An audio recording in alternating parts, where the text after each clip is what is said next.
most the reversal patterns. Double top, the upper one, then there is head and shoulder. Head and shoulder, two shoulders are formed, one structure like head-like structure is formed. All these are reversal patterns. So for example, the price is increasing, then it consolidates. Here, that line is a neckline, then it's give out. So here you can short a stock. You can shorting entry you can take at that point, and target you can take here. This is a rising wedge. This is a double bottom. This is an inverse head and shoulder pattern. Exactly inverse of the head and shoulder. This is the rising wedge. This is the falling wedge. And these are continuation pattern in which the stock trades in a channel.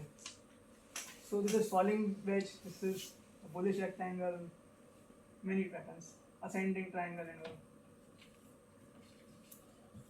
So the major thing I want to show here. These patterns are the reversal patterns. These are the continuation patterns. So again, head and shoulder.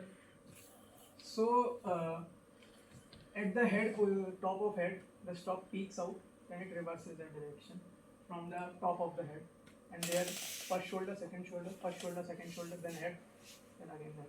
And this is a neckline where the head begins. So necklines take the name from neck only because after head is your neck. So that's why it is called a neckline. So it's a reversal pattern. It's bearish because the stock initially was going in uptrend, then it reverses and goes in a downtrend after taking a head and shoulder. If inverse head and shoulder is formed, then it's a bullish trend where at the lowest point of the head, it will be exactly reverse. You can buy and then you can sell later on. When the shoulder 2 comes, the highest point of shoulder 2 comes. So actually in markets, the signals are not very clear. So it looks like this in the market. It's a real chart actually. So this is sort of a neckline. This is the head. This is the shoulder. First shoulder. It only has one shoulder here.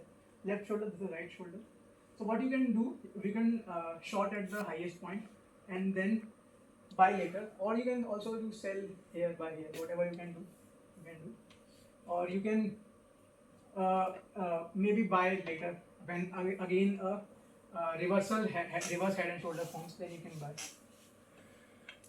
So here, if you apply Dawes theory, forward about head and shoulder also, here you can see that this low is lower than the previous low, this low is lower than the previous low. If you make the trend line here, it's a typical Dow, what you can call bearish phase or the downtrend. So either theory you can apply, head and shoulder you can apply, or you can apply Dow theory also.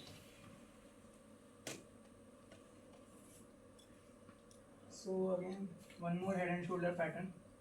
So this is the neckline, this is the head, these are the shoulders, then the stock. So the stock initially is going up, then takes a reverse, goes down. Inverted में उल्टा ही होता है. So basically the stock is going down. This is your shoulder, this is your head, and the stock reverses. So you buy at the head and you sell at the shoulder. This is the basic strategy to use.